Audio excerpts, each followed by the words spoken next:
Hello and welcome. I'm Kevin Partner, the 10-Minute Author, and in this video I'm going to show you how to use Canva to create an ebook cover for your short story or reader magnet. So let's get cracking.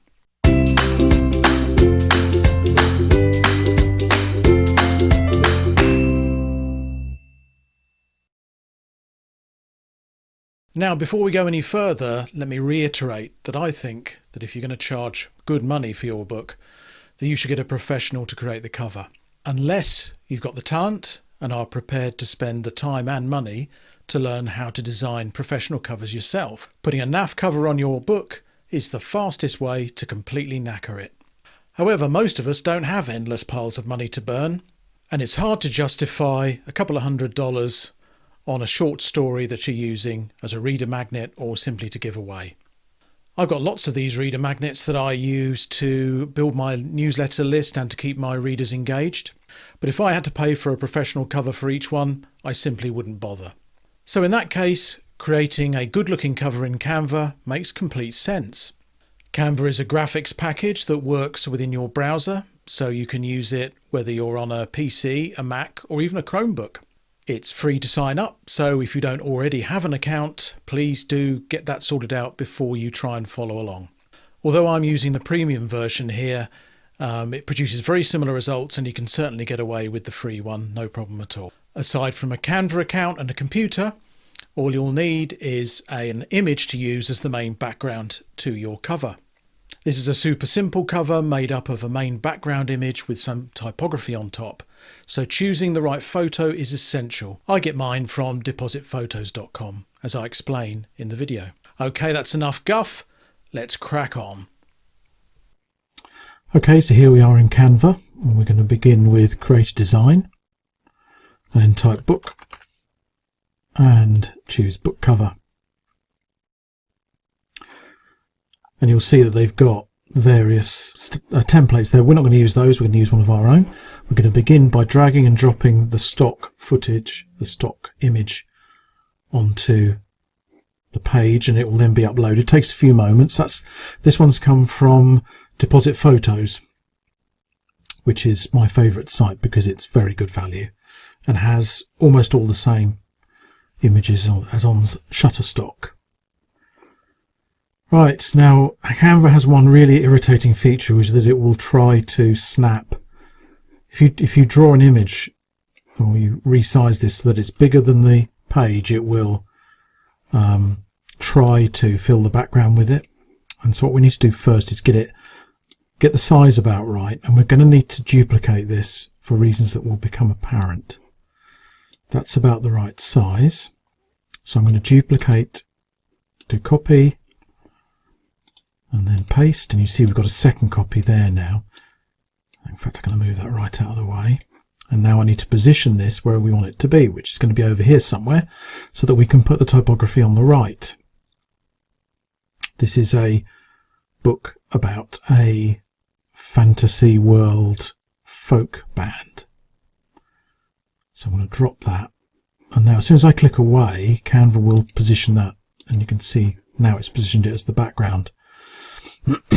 Which is a pain in the backside. You can right click and detach, but then you've got to resize everything again, which is why I duplicated it before. So why did I duplicate it? So that we can do some interesting things.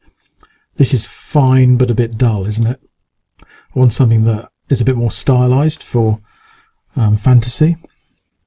So what I'm going to begin by doing is taking the transparency down so that I can move this so that it lines up perfectly over the top of the original. There we go. And now we're going to adjust that layer. I'm going to go to X process. Can you see how that's changing? In fact, what I'm going to do, we'll mess around, and I'm going to change that down to 30%. Take the X process all the way up. If we go the other way, you can see it does that. So if you wanted the green look, you could, but we're going for a more blue look. If I take that all the way down to 0, you can see the original underneath. And now I'm getting a more, as I go up, I'm getting a more fantasy look. What I'm also going to do is I'm going to add a bit of a blur. This is a question of messing around until you find settings that you like.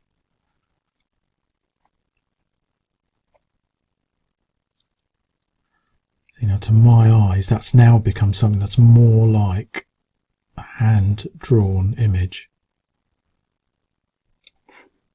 If I turn off, if I take the blur, the transparency all the way down again, you can see there's the original, and there's our slightly more surreal, stylized one. So you can mess around with this until maybe you want something a bit more contrasty. But it needs to be a low value normally. And there we are. So I quite like that. There we go. And then you can mess around with the other things until you've got, we want that to be a bit brighter. Right. Take the contrast up a bit.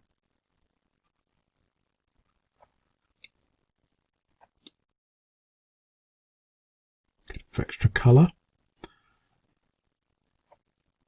I think that looks pretty good. Now we'll just mess around with the transparency until it's how I want it. See, there's the original photo, and then this is the effect that we're adding on top of it. And you can go as far as you like. I think there is about where I want it to be. Okay. Now what it's done there is that it has moved that into the background, because all you can see now is the transparent one. So we need to do a swift Control Z or Command Z to get back to there. It is infuriating. But there we go. I have asked them to give us the option not to do it, and we shall see if they respond. So I'm now going to add the typography. And you can just click on Add a Heading. That's the simplest way. This book is called People Music. Canva had a bit of a wobbler there, but we're back to where we were.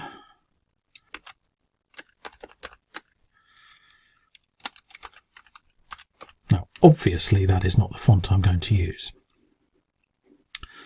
One of the advantages of the Pro version of Canva is you can upload your own fonts if you own them.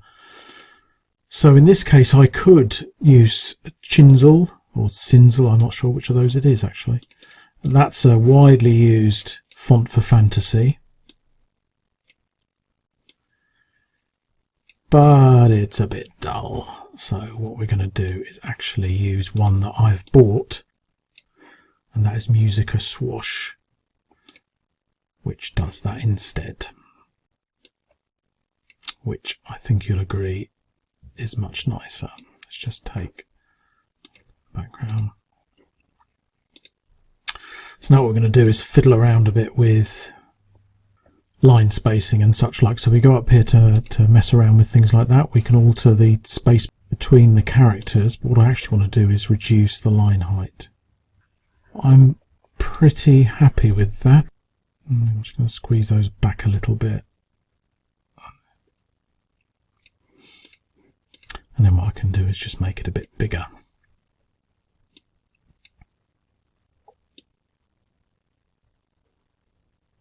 And there we have it. Now the books that this is related to use the same font, so it gives in the main series, but they use in general we don't use white. That's a little bit. What we're going to do is just lighten that up a little bit, because that's a bit too. Actually, I've just noticed the original uses capitals with the series book, so maybe we should try that. I think we have to do quite a bit of resizing. It's oh, it's done it again. Just press Control Z. It's so annoying.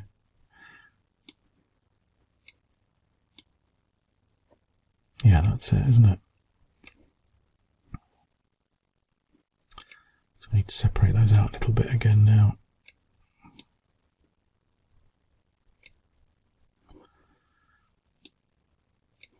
Colour's still not quite right. That one's actually closer to the books. If I just drag this into view, you can see there's the original. Just close that up a bit. So we want that to be more on the yellow side, like that. That's it. That's better. Nice. I like that.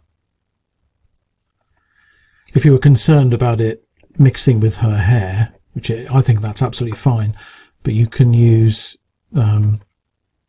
these effects to sort of lift it off. But if you're going to use something like a shadow, just make sure you blur it right down, because it can just look awful. If we go into shadow here, can you see what that's done around there? It's absolutely horrible. To get rid of that, you need to just turn the blur up, make the colour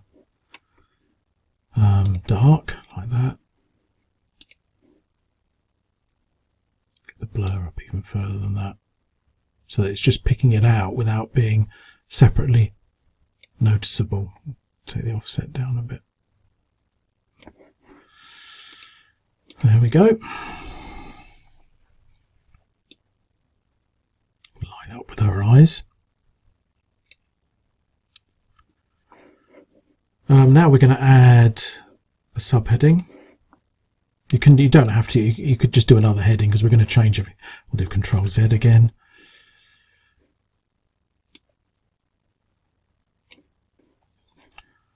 We just click on here and we can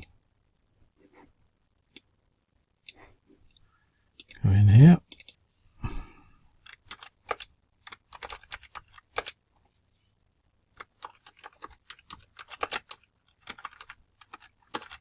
For this one I am going to use Cinzel or Chinzel.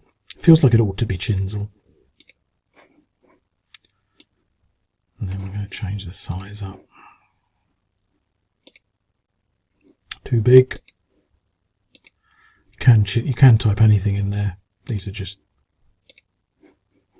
shortcuts.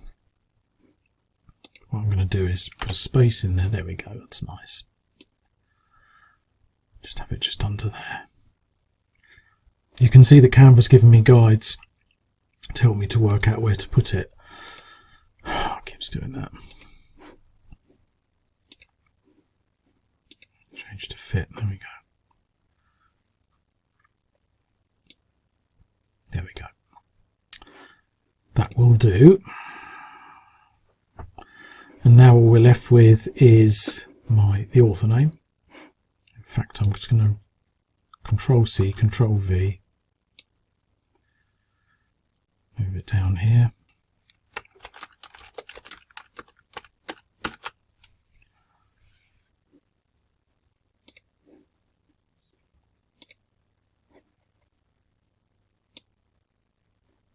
Myths and Magic, you see, I'm using a narrow, it's probably Franklin,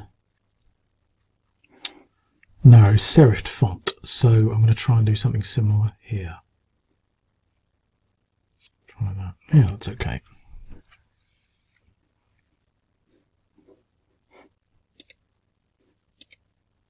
Well, that looks right, doesn't it? Could fiddle around with it a bit more. What we can do now is download it. It suggests PDF, which is no use to us. What we need, I would save it as a PNG, a JPEG to begin with. I would put the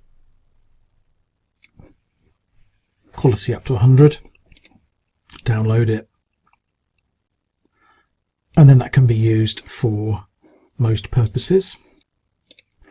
And I also make a habit of downloading the PNG, because then that's a really good quality file that I might want to use for other purposes.